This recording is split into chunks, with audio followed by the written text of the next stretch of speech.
Where's Junior? Is he here? He's cleaning. Is he cleaning it here? I want to get this. He's finishing up here, he's taking it All right, down. but he got to work quickly. I want to get this paper off. Okay. I wasn't kidding. You gotta, I gotta get other things done. I listen to me. Then you should have got more people. Yeah, I understand that. But I mean, I told you, I am on this now because I want this place finished.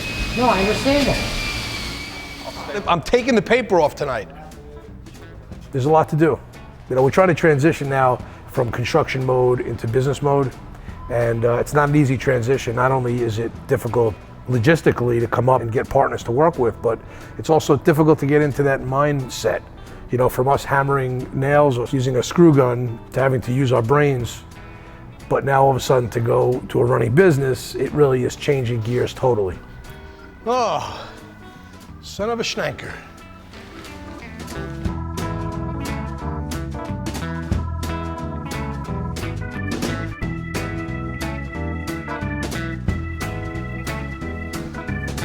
Nice. Looks great. Wow. I really feel like I'm in a different place. Going from construction mode to business mode is pretty stressful. Starting to worry about what people think about the place and employees and the business philosophy and the image. Wow, huh? Nice. Ow, nice. So it really has a completely different feel. And now, we just need to figure out how to run this place. I would love for every single item to have a history of the company that it's from, where they started, when they merged, and what that sign represents Up for to that company. today. You probably even want to include when it was purchased. Andrew is a PR guy. He's been with me for 10 years, working for my other company. It's important how and what we say when we do go live, coming up with our hours of operation. And Andrew's got some insight into marketing and operations. We're open Thursday through Sunday. That's nice. Thursday, Friday, Saturday, Sunday, 4 days a week. We don't have to be open 5 to 7 days a week. You determine No, when. but I know I can open 10 minutes a week. Oh, we gotta be open. We gotta be open Tuesday night.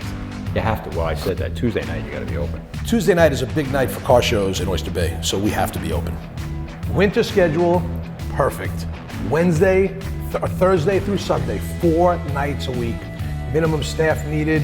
We're And then- open 4 days a week. Then we'll do a summer schedule. We'll open from, and to tell you the truth, we're gonna be open from like noon. There's no point in opening at 10 or 11 o'clock for the museum. We'll open at noon to 7. Can't believe we're actually talking about this right now when we were trying to figure out what type of brick color we're gonna put on the wall a few months ago. So this is a very important meeting. And I think we got a lot of good things done today. Now we just have to get the word out. We have a booth at Long Island's Cruisin' for a Cure car show. This is the first place where we're actually represented as Collect a Car Showcase. We have signs from the 20s through the 60s, old neon signs, old cafe signs. Yes, we have a lot of stuff there. We have 1,000 signs. So we're giving information, introducing ourselves. Most of the people actually have said they saw the building, they've seen the lights on. I am blown away by the reception. It's unbelievable. We say to people, hey, we're opening up a museum in Oyster Bay, an auto museum, and it's like they run over. Really, tell me more about it. It's incredible. It's going to be 18,000 square feet. There's going to be gas pumps, cars. It's going to be a museum. We have like 1,000 neon and porcelain signs, tin signs. It's going to be very special.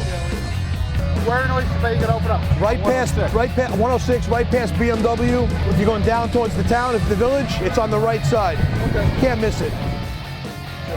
Did you break 100? We sold about 30 t-shirts, probably about 30 of our tin signs. We just got them yesterday. Yeah, making some money too. Why not? Paying some bills. We got to pay some bills. I always said that we're going to wind up being in the t-shirt business. After all this, we're going to wind up selling t-shirts. Just when we're about to say, hey, we got everything done in here, all of a sudden the truck is knocking down the steps, knocking down the ramp into the front entrance. This is one of those grin and bear it type situations. And just in time for us to bring the cars back from downstairs to upstairs, we're not going to be able to get in because the back is going to be ripped up.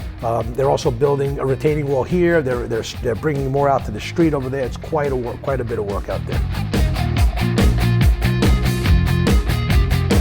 But I will tell you this, after that's done, we really have a complete project.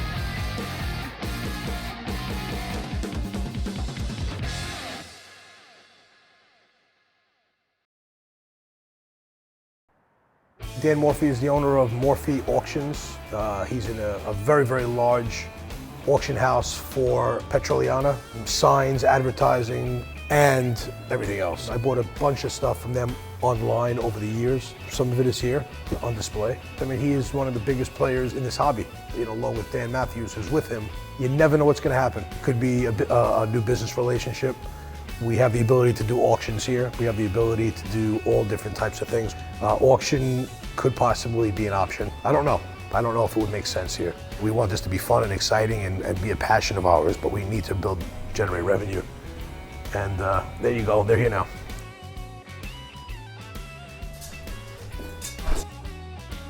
Hey, How you doing? how you doing? How are you? Serena. Hey, Serena. is David, how are Serena. you? David, good to Hey, see you. good to see you. How are you, everything? Dan? Good to see you too. Wow. Well, welcome to our humble abode Look at this. in the middle of nowhere. You've been busy. Been busy, yeah.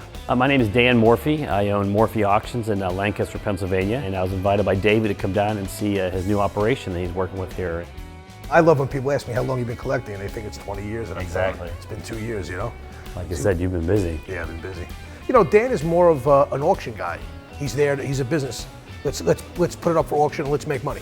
This is transactional to him. This is the big one. This is 73 RS. This is obviously this is one of the most sought after Porsches. One of One They didn't make very many, did of they? like 1600, but you know what? This is the most sought after car by every Porsche collector, and this one is actually 100% restored, air cooled 73 RS. why is it so sought after? Like, what Well, is it? it's this over here. The if, look, you, or- if you see like Seinfeld, especially, this is his favorite car in the world. So they made 500 of them originally, so they can actually qualify for racing the car. And the public went crazy over it, and it sold Right. out. It sold out at the show, at the auto show. And then they built a total of like 1,587 or 1,600 of them. There's a Porsche Collectors Club. And once those guys find out that these cars are here and that this setup is here, they'll be flying in from around the world to see this operation. Now, what is the scheduled opening date? So we actually, the backyard was paved 3 days ago, so that really was a big Wow. moment. But we're doing the downstairs 2 days, then we're bringing all this stuff downstairs, if you can imagine, then we're gonna do the upstairs. So I'm figuring that we actually are gonna really be ready to go like Monday. When the asphalt was done in the backyard, it was a relief. But with that relief comes a thought of grand opening, cleaning the cars off and getting ready for parties. We actually have a party booked here, because we actually... Opening? Well, no, actually, people booking it Oh. for private events. Wow. Because they're just loving the place. So we're doing that. So, but I think I'm gonna wait till January to really have a grand opening. There's no point in rushing it. Crazy color on this, huh?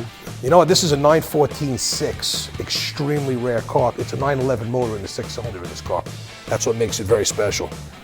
You know, I could see some of the bigger Porsche enthusiasts, traveling, flying here from California just to see this facility. And obviously a GT350, and all this. This is one of 10 black GT350 4-speeds. 1966, 67, okay. 66, yeah. There aren't too many museums that I know of that you can walk in and see these types of cars. So it's very exciting as a collector to see that something is done to the standard and the quality that David has done here. It was the first time I ever bought something from one of your auctions, and I saw Morphy, and I said, I know that name from somewhere, and I put it together. That's why I came over to say hello. And I said, I'll tell you something cool, and I He showed brought you the this. tractor. I remember thinking to wasn't myself, impressed, though. no, I remember thinking this guy's crazy. Porsche never No, made he- tractors. 'cause and you know what? You almost looked at me like I was. I remember showing it to him. He was like, "Okay, that's great." Well, I always brag that I know a little bit about everything, and I knew that Porsche didn't make tractors. Well, there you go, right? Shows you what I know, right? This is called a Junior. And I will tell you right now, I drove this from my house here, and it is the ultimate convertible. Morphy Auctions is one of the most respected auction houses in the country, and having Dan Morphy here is a real honor. Tomorrow we actually have Dan Matthews coming, who's an authenticity expert. I'm pretty sure everything that we thought was authentic at CCS is, but we're about to find out. This is one of my favorites. Yeah, that was an Exacto Century. I I like just love that. this pump. It's Yep. just so. It's nice and feminine. Yeah, right. I'm serious, it is. I mean, You need some femininity in Right, here. You're right. exactly. You're right. Yeah, I mean, everything can't be big. And, I was in touch with my feminine side exactly, when I bought that. exactly. Yes. I remember that day. My name is Dan Matthews. I work for Morphy Auctions out of Denver, Pennsylvania. But previous to that, for the 7 years, I had my own company, Matthews Auctions, and I specialize in petroleum and automobilia, which is the collecting of gas station and car memorabilia. Dan Matthews is the expert on authenticity. What's that say? Machine shop. Oh, I like that. That was actually in what's his name's garage. I got that from Jesse James. Oh yeah. It was on his TV show. You'll see Oh, it blinking okay. all over the place. That was his. Okay. Take a look at this pump. What do you think of that pump? This is probably one of the best of its kind in the country. This is original glass, all original. This thing. This is not original. It is. No. Wow, see? Guarantee it. That's not original. No. No, because that reason it cracked because they curved it. That's a reproduction to be white on the back. it's cracked because it bent. Yeah. Makes all the sense in the world. There is curved ones. Glass? No. Yeah. You bring somebody that really has the knowledge of this hobby, and you're gonna get some truth. This is a real porcelain pump plate. Yeah, but it's smooth. No. What I'm saying is, it's just not. It could have been a flat real one. Or you're saying this is definitely reproduction. Definitely reproduction. Okay. Because I know why this is. One because down. And this goes to show you, I bought that over a year and a half ago. I've learned since then. This is how you learn. Needless to say, it's here. I love the pump, and I'm glad I have it. So it is what it is. And something like that. I love those Chevron signs. they're but cool. it's a great looking sign. It's real, right? Yeah, it's real. But the thing about it is with I think that's a great sign. If that said gas, okay, that's probably a $1,500 sign, maybe a little bit more. If it said gasoline, I'll be worth $2,500. Listen, there's nothing that I ever bought that I stepped up and paid a lot of money for that's not real here. Sometimes you can love something and enjoy it and appreciate it even if it's not authentic necessarily. So I'm okay with that. That's probably the best sign you got that I've seen. Yeah, that's a pretty special sign. Fact is, yeah. Look at the condition of that. That was never clear coated, nothing. Just buffed it. What do you sell it for? How much do you sell it for? If I sold it, If you sold it. you tell me. I'm asking you what you want for it first. I can't price somebody 30 grand. Yeah, that's probably what's worth 25 or 30. I was surprised that there was as much high quality stuff in here as there was. High quality and higher value stuff. I mean, yeah, there's probably 90% or 95%. And I have no problem with reproductions or fantasy items. It's all about a decorative thing. As long as the guy knows it and he likes them, I have no problem with it. What'd you say about this one here? It's a fantasy piece. Yeah. And they made that on some sign, but they never made that clock. There's two different things. There's reproduction signs and there's fantasy signs. Reproduction sign is made exactly like the original one. Fantasy is something that maybe they took the artwork off of an ad or a decal and made a sign out of it. That's fantasy. It was never actually used by the company. I love to learn, and when you learn from an expert, it's fun when you start to to talk to someone that knows what they're talking about. I love it. Yeah, this is a nice pump. Isn't that beautiful? Yeah, it is. Yeah, and it's not over restored either. That's good. Yeah. Sometimes people get crazy and they get this and I had to leave this in here because I just love looking at it. Yeah, this is your office. Yeah. I tell people all the time too is buy something because you like it. Don't just buy because you think you're gonna try to make money off or something. If you do that, because buy because you like it. Even if you buy it and you got stuck with it, you don't mind looking at it. All right, so I'll walk you guys out. It was a pleasure. Oh, are you kidding me? Thanks so much. Pleasure meeting you, It was too. a Yeah. pleasure. Great place. Seeing you again. Thanks so Yeah, much. come back again. Yeah, we'll see you again. All right. Yep.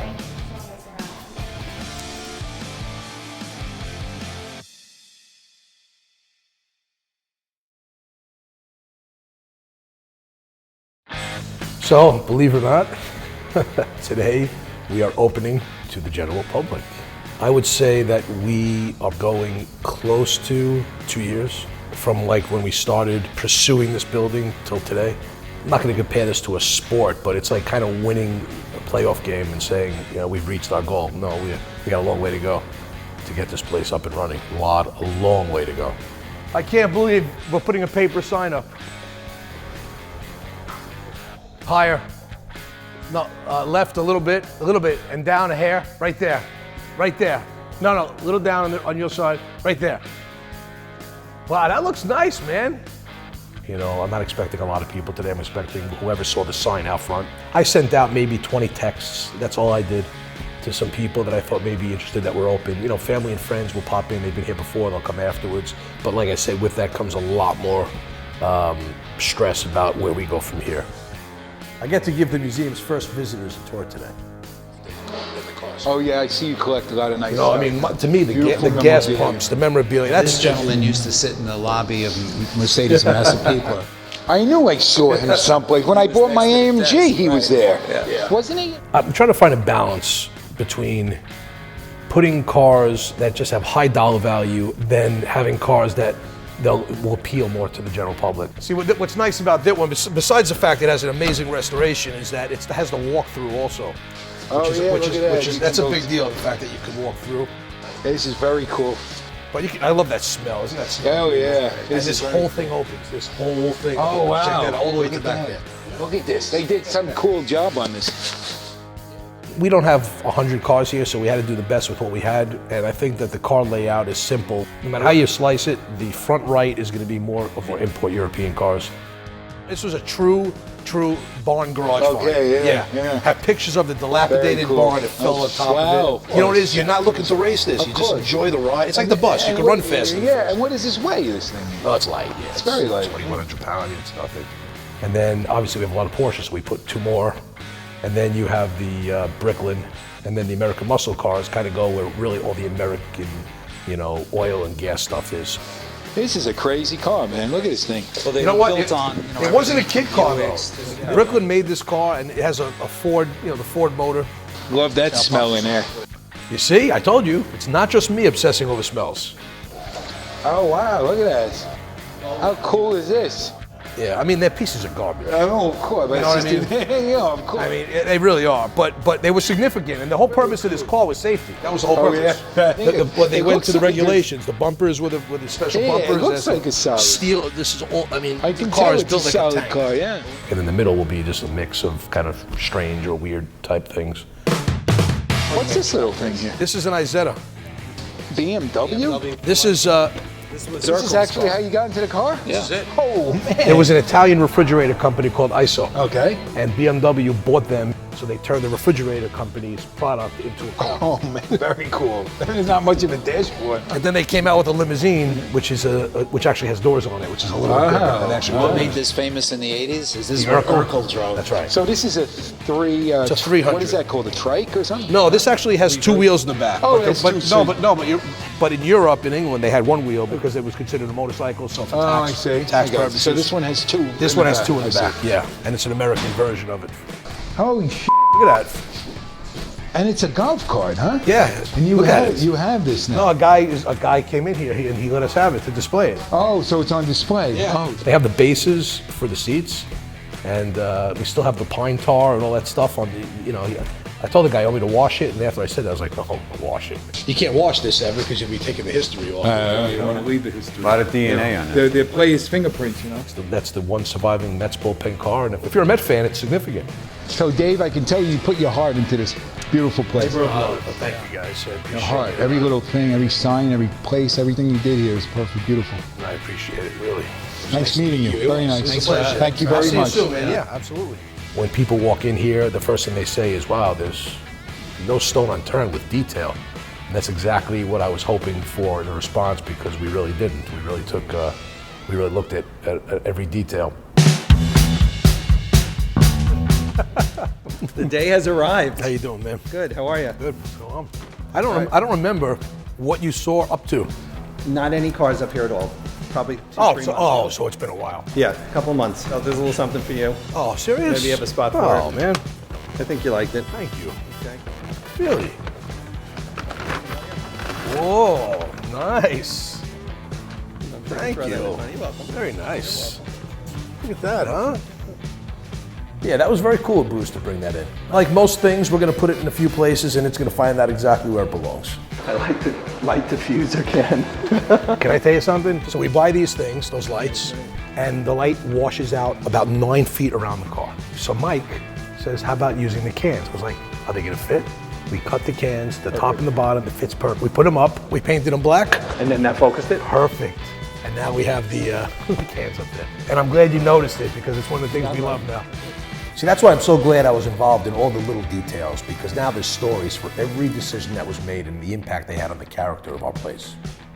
This is a real deal. I got this from the guy who built this car. This was one of the AMBR, which is one of the national championships for most beautiful hot rod. This was one of the finalists there. The only thing, believe it or not, there is to do is pack. I want a lot more stuff on the ceiling. That's what I decided. A lot more stuff.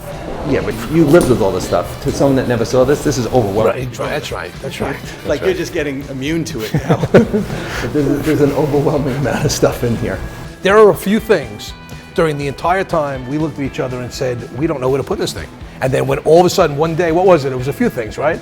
It was a couple of signs. Candy box wheel. The candy box wheel was one. It's dragging around here for months. And it looked good. Listen, it looked great there. You know, everything started falling in place, and I think you mentioned when I first met you that eventually you'll figure it out. Right, because then you just kind of put it up there. I mean, I've never done what you did, where you try to like design ahead of time to scale and you put all the pieces in. That's that's a nice way to do it, but that's... Yeah, but who's going to put the pieces together to do? I would have never done that if the lunatic No, guy... I mean, you got the basics up and then now you're fitting it around. Yeah. It's like a puzzle, you know, you find the piece and you put it in. Well, to me, the ultimate end game is we have a mix of different cars. Once a month we change maybe a hot rod theme, a Corvette theme, and that we keep changing these and keep the people coming back. Every 2 months here, minimum, I want to change the floor, get my cars out. I want to do 14 Corvettes, the best of all the years. I want to do that next. That's what I want to do now. Could you put yours here? Is it worth it? What year is it? 58. Because what's the point of having them sitting in your house if you're not sharing them? I mean, there's a difference between saying, look at me, look how many cars I have, and just saying nobody can ever see them. You know what I mean? But 53 something to be seen. Absolutely, absolutely. I would like to have 53 and through 69. I had to end the tour on something special. Okay, there you go. We went up, we went down already. I can't play with this phone. Wow, these things go fast. Yeah, and you know what? It takes skill.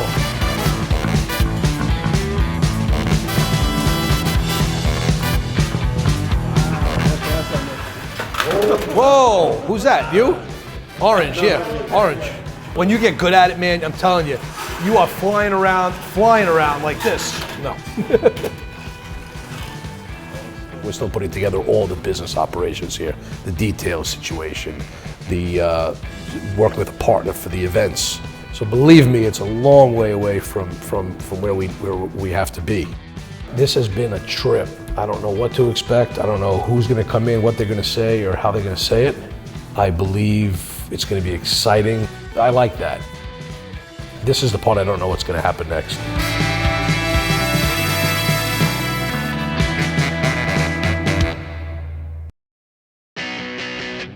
David's plan was to rotate cars every month. Then he realized what a huge undertaking that was, and it got pushed to 3 months at a time.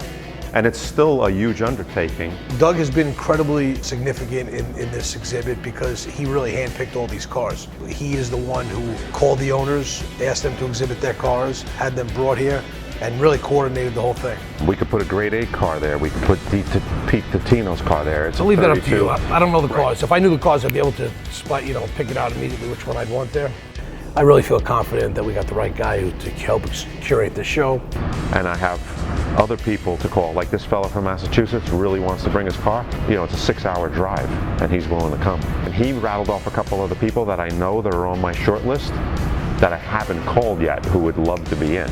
Every time we are involved with the transition between shows, it is very stressful. Wait! Oh my God. Doug, this way. Finding the amount of cars we need, finding the right person to curate it, find the caliber of car, and then where they place them. I think that's always going to be a major challenge for us, is putting these shows together.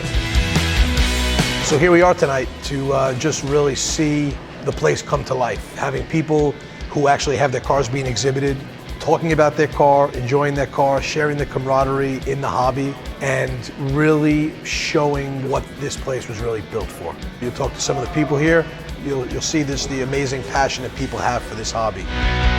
The truck is a 1947 Chevy, has a 79 Trans Am front chassis in it. It has a 9-inch Ford rear, turbo 400 transmission with a gear vendor's overdrive. It's 516 cubic inch big block Chevy with an 871 supercharger, making about 700 horsepower. Bottom line, this is an 11-second good humor truck that does wheelies. That truck, or one just like it, used to drive by my house and they ring the bells. We've got quite an eclectic collection. When you're into cars, you just happen to meet a lot of good people. We're all into the same thing, we all like to talk cars, and we all got a lot in common. It's a 36 Ford Coupe. I built the whole car myself. But the only thing I didn't do was the paint and the flames. I'm not a professional at any of it, but it's the passion that makes you go. These are all people in the hobby that I've known for years, and I imposed on them and asked them if they would be kind enough to bring their pristine, very valuable cars out to Collector Car Showcase. The hot rods in general are really individual creations. They're really somebody's interpretation of what they think an automobile should be. It's really just amazing how personalized these hot rods are. And what we're doing here tonight is we're having a thank you party. I think what makes this place so special is that it's well-rounded. It's not geared to just one area, but it brings people from all sorts of backgrounds and then just everything under one roof, which I think is always an awesome thing. This is a 1932 Ford Roadster that Alan Johnson of Johnson's Hot Rod Shop. He and I formed a company called Perfection Hot Rod Parts. We built this car to promote the debut of that company, and we gave this car away, and I liked it so much, I bought it a week later from the guy that won it. Everybody has personality. All these car guys love their cars, and they all look at them as almost children. Not only is it their car, it's their passion, and individually they're all just have just a different take on it, and I find that fascinating. Whatever type of car, there's a thread there that connects us all, and that's really what it is. It's a social event with guys that like cars. A love for automobiles, I think, whether it's hot rods or anything else, I think it all kind of meshes in at the end. You can be into Volkswagens, you can be into school buses. There's a crew and a group for you no matter what. It's all about the people. And you don't have to be a car guy to come and enjoy them. Just come and look. You got music, you got all this memorabilia around, you got nice cars, you got good people, which is the most important. It's not about the cars as much as it's about the people. I love whenever we host an event, it's awesome. You know, Saturday night, people are getting together, we have drinks, we have food, it's a good time. It's all about sharing it. I mean, sharing the hobby, educating people and so forth. We have an amazing group of cars and an amazing group of builders here. It's been a neat process. The culmination will be this little get-together of everybody. We'll have a nice night together. We actually now are going to be able to use, enjoy, and test all the things that we built and put together here. The bar, the lighting. This is exactly why we built this place.